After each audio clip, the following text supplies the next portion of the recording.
नमस्कार साथियों, एक बार पुनः आप सभी का संघर्ष अकेडमी परिवार में स्वागत है। आज हम बाल विकास शिक्षा शास्त्र का 6वां प्रैक्टिस सेट करेंगे और यह बाल विकास की विभिन्न अवस्थाएं अध्याय 2 से रहेगा। चलिए आज के प्रैक्टिस सेट की हम शुरुआत करते हैं। आज का प्रैक्टिस सेट बहुत ही महत्वपूर्ण है, सभी लोग ध्यान से करेंगे। पहला प्रश्न है आज का, खिलौनों की आयु कहा जाता है। किसको खिलौनों की आयु कहा जाता है, बताइए। खिलौनों की आयु कहा जाता है किसे? पूर्व बाल्यावस्था को, शैशवावस्था को और उत्तर बाल्यावस्था को या उपरोक्त सभी। तो किसके लिए खिलौनों की अवस्था कहा जाता है?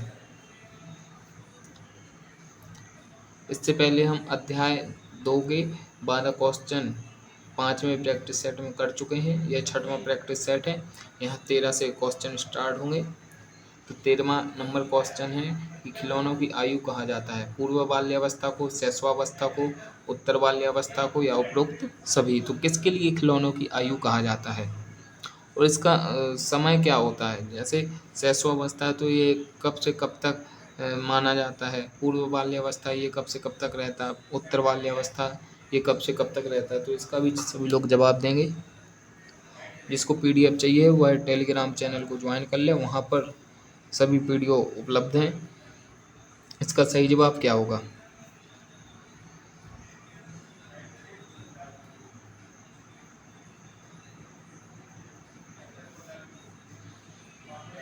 इसका सही जवाब है ऑप्शन ए, पूर्व बाल्यावस्था को खिलौनों की आयु कहा जाता है।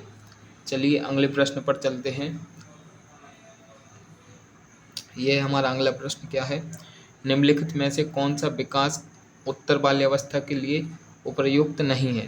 आपको इन 4 ऑप्शन में से बताना कि कौन सा विकास उत्तर बाल्यावस्था के लिए उपयुक्त नहीं है। तो इसका सही जवाब क्या होगा? सभी लोग कमेंट में जवाब देंगे कि इसका सही जवाब क्या होगा। ए ऑप्शन है, साधारण खेलों के लिए शारीरिक दक्षता अधिगम आवश्यकता है। एक पुरुष या स्त्री को सामाजिक भूमिका प्राप्त करना, व्यक्तिगत स्वतंत्रता प्राप्त करना, हम उम्रों के साथ रहने के लिए सीखना। हम उम्रों के साथ मतलब बराबरी के लोगों के साथ रहने के लिए।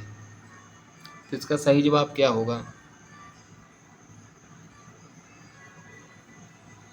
निम्नलिखित में से कौन सा विकास उत्तर बाल्यावस्था के लिए उपयुक्त नहीं है? तो साधारण खेलों के लिए शारीरिक दक्षता अधिगम आवश्यकता है, ये तो सही है। ये वाक्य उत्तर बाल्यावस्था के लिए उपयुक्त है। और व्यक्तिगत स्वतंत्रता प्राप्त करना, ये भी सही है। और हम उम्रों के साथ रहने के लिए सिखाना, तो ये भी सही बात है कि अपने बराबरी के उम्र के लोगों के साथ रहना। तो उपयुक्त कौन सा नहीं होगा? तो इसका सही जवाब है ऑप्शन बी, एक पुरुष या स्त्री की सामाजिक भूमिका प्राप्त करना। ये चीज़ उत्तर बाल्यावस्था के लिए ठीक नहीं होता है। चलिए अगले प्रश्न पर चलते हैं। यह है प्रश्न 15वां। क्या है? नवजात शिशु का भार होता है, कितना होता है? नवजात शिशु का भार कितना होता है जिसका जन्म हुआ होता है? तो ए ऑप्शन है 8 पाउंड, बी ऑप्शन है 7 पाउंड, सी ऑप्शन है 9 पाउंड या डी ऑप्शन है 5 पाउंड। तो इसका सही जवाब क्या होगा?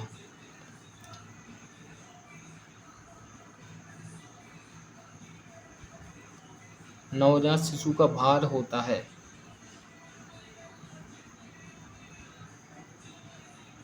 तो इसका सही जवाब है ऑप्शन बी, 7 पाउंड। 7 पाउंड, ये 7 पाउंड कितना होता है? ये होता है 3.6 किलोग्राम। कितना? 3.6 किलोग्राम होता है ये 7 पाउंड। ठीक, तो नवजात शिशु का जो वजन होता है वो 7 पाउंड यानी कि 3.6 किलोग्राम। चलिए अगले प्रश्न पर चलते हैं। यह 16वां प्रश्न सॉरी। क्या है? गर्भ में बालक को विकसित होने के लिए कितने दिन लगते हैं? तो कितने दिन लगते हैं? 640 दिन, 280 दिन या 150 दिन या 390 दिन। तो एक बालक का गर्भ में पूर्ण विकास होने के लिए कितना समय लगता है? तो इसका सही जवाब क्या होगा?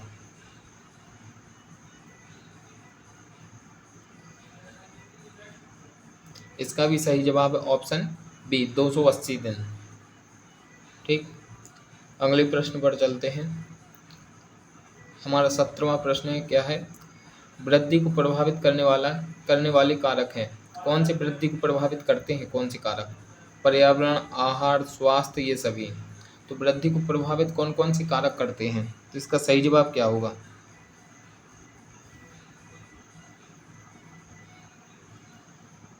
इसका सही जवाब होगा ऑप्शन डी, ये सभी। पर्यावरण भी वृद्धि को प्रभावित करता है, आहार भी वृद्धि को प्रभावित करता है, और स्वास्थ्य भी वृद्धि को प्रभावित करता है। ठीक, अगले प्रश्न पर चलते हैं। यह 18वां प्रश्न, क्या है? मानवों या मनुष्यों में विकास की सबसे तीव्र गति होती है। किस काल में मानवों के विकास की सबसे तीव्र गति होती है? शैशव काल, या किशोरावस्था में, या यौवन अवस्था में, या बाल अवस्था में? तो कौन से काल में मनुष्यों के विकास की सबसे तीव्र गति होती है? शैशव काल में, किशोरावस्था में, यौवन अवस्था में, या बाल अवस्था में? तो इसका सही जवाब क्या होगा? तो इसका सही जवाब होगा ऑप्शन बी, मनुष्यों में विकास की सबसे तीव्र गति किशोरावस्था में होती है। चलिए अगले प्रश्न पर चलते हैं। यह 19वां प्रश्न, देखिए क्या है? इनमें से कौन सी ग्रंथि पीयूष ग्रंथि को नियंत्रित करती है तथा इस प्रकार शरीर को सामान्य तथा अनुपातिक विकास को प्रभावित करती है? तो कौन सी ग्रंथि है वो जो पीयूष ग्रंथि को नियंत्रित करती है तथा शरीर के सामान्य तथा अनुपातिक विकास को प्रभावित करती है? तो ए ऑप्शन है थायराइड ग्रंथि, बी ऑप्शन है मूत्र ग्रंथि, सी ऑप्शन है यौन ग्रंथि, या डी ऑप्शन है इनमें से कोई नहीं। तो इसका सही जवाब क्या होगा? सभी लोग सेशन को शेयर कर दें, और जो लोग नए हैं वो चैनल को सब्सक्राइब कर लें। इसका आंसर बताएं, इसका आंसर क्या होगा 19वां का?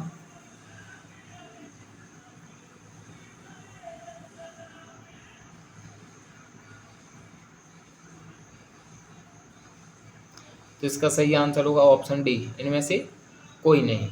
ठीक, अगले प्रश्न पर चलते हैं। यह 20वां प्रश्न, क्या है? वृद्धि के बारे में क्या सही नहीं है? हमको बताना है, ये 4 ऑप्शन दिए गए हैं, इनमें से हमें बताना है कि वृद्धि के बारे में कौन सा ऑप्शन गलत है। तो ए ऑप्शन है अभिवृद्धि मात्रात्मक होती है, अभिवृद्धि शारीरिक होती है, अभिवृद्धि जीवन पर्यंत चलने वाली प्रक्रिया है, अभिवृद्धि मापनीय है। तो इसमें से कौन सा गलत है?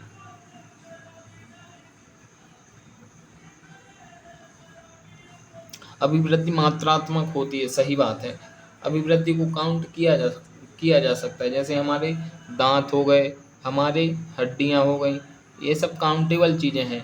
हमारी हाइट हो गई, हमारा वजन हो गया, तो ये मात्रात्मक में आता है। ठीक, अभिवृद्धि शारीरिक होती है, तो ये अपनी हाइट बढ़ना, ये शारीरिक वृद्धि है। और वृद्धि मापनीय होती है, जैसा कि अभी हमने बताया कि उसको मापा जा सकता है। जैसे अपने वजन को, अपनी हाइट को, अपने दांतों को काउंट किया जाता है, तो ये मात्रात्मक में आ जाएगा। तो इसका सही जवाब क्या होगा? तो इसका सही जवाब होगा ऑप्शन सी, अभिवृद्धि जीवन पर्यंत चलने वाली प्रक्रिया नहीं है। अगर एक बार अपने पक्के दांत आ गए तो वो जीवन पर्यंत नहीं चलते हैं कि बार बार आते रहेंगे। अगर आपके पक्के दांत एक बार आ गए हैं, जो दूध के दांत टूट जाते हैं उसके बाद जो दांत आते हैं, अगर वो दांत टूट जाए तो उसके बाद दांत नहीं आएंगे।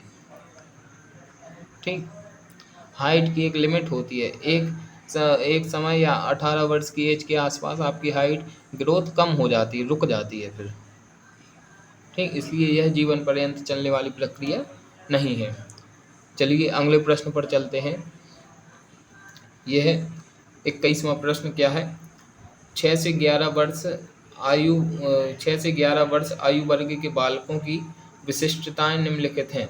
तो इसमें से हमको बताना कि 6 से जो 11 वर्ष की आयु के बालक हैं उनकी विशिष्टताएं कौन कौन सी हैं। तो ए ऑप्शन है सीखने के लिए शिक्षकों पर निर्भर होते हैं, बी ऑप्शन है बालक स्वाभाविक एवं सक्रिय अधिगमकर्ता होते हैं। सी ऑप्शन है बालक शिक्षकों से ज्ञान प्राप्त करते हैं। और डी ऑप्शन है बालक सीखने में रुचि नहीं रखते। तो इसका सही जवाब क्या होगा बताइए, क्या होगा? 6 से 11 वर्ष की आयु के बालकों की विशिष्टताएं कौन सी हैं?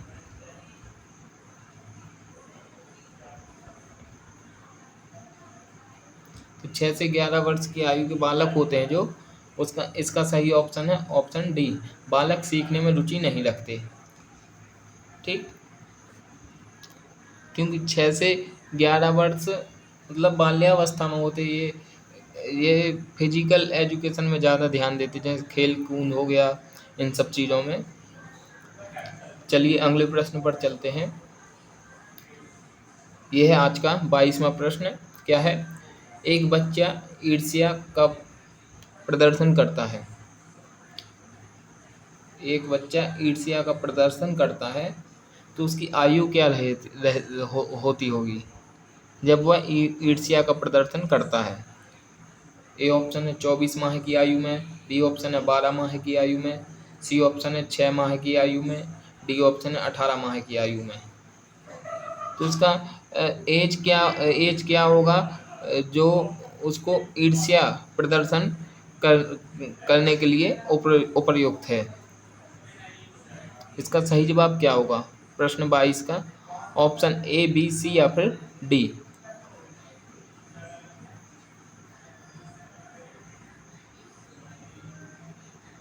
तो इसका सही जवाब होगा ऑप्शन बी, 12 माह की आयु में बच्चा ईर्ष्या का प्रदर्शन करने लगता है। ठीक, चलिए अगले प्रश्न पर चलते हैं। यह 23वां प्रश्न। क्या है? वह संधि काल में निम्न में से कौन सा बाह्य अभिव्यक्ति नहीं है? अब व्यय संधि काल होता है जो, उसमें कौन सी बाह्य अभिव्यक्ति नहीं होती है? तो ए ऑप्शन है अशांति, बी ऑप्शन है प्रभुत्ता या सत्ता के विपरीत विरोध, सी ऑप्शन है सक्रिय खेलों के स्थान पर बैठे रहकर खेलना अधिक पसंद, और डी ऑप्शन है आत्मनिर्भरता के प्रति आग्रही। तो इसका सही जवाब क्या होगा?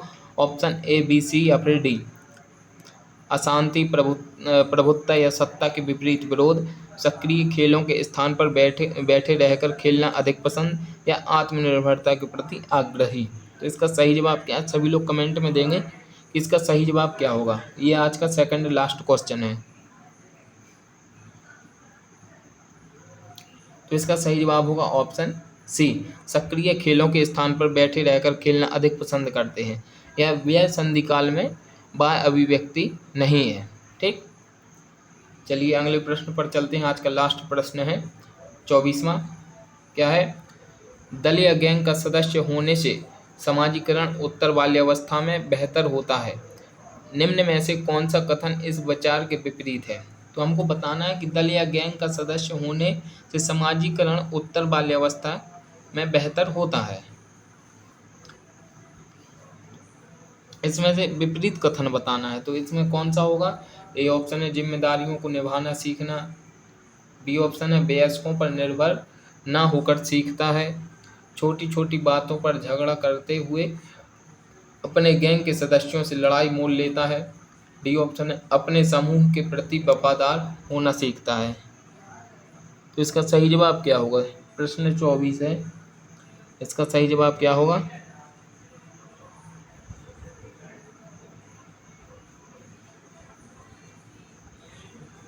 तो इसका सही जवाब होगा ऑप्शन सी, छोटी छोटी बातों पर झगड़ा करते हुए अपने गैंग के सदस्यों से लड़ाई मोल लेता है। ठीक, इस प्रकार से आज के इस छठवें प्रैक्टिस सेट में हमने 12 क्वेश्चन कंप्लीट किए। 12 क्वेश्चन हमने 5वें प्रैक्टिस सेट में कंप्लीट किए थे। जो अध्याय 2 से हैं, विकास की विभिन्न अवस्थाएं हैं, जो इस अध्याय से 2 प्रैक्टिस सेट हम कंप्लीट कर चुके हैं। अगले प्रैक्टिस सेट में हम फिर से 12 क्वेश्चन करेंगे। सभी लोग वीडियो को शेयर कर दें, जो लोग नए हैं वो चैनल को सब्सक्राइब कर लें।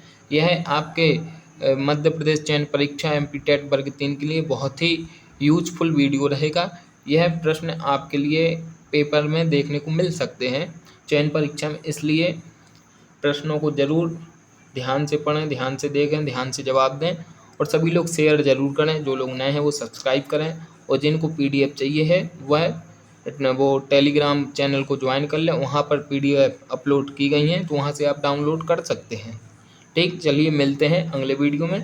तब तक के लिए सभी को जय हिंद, जय भारत।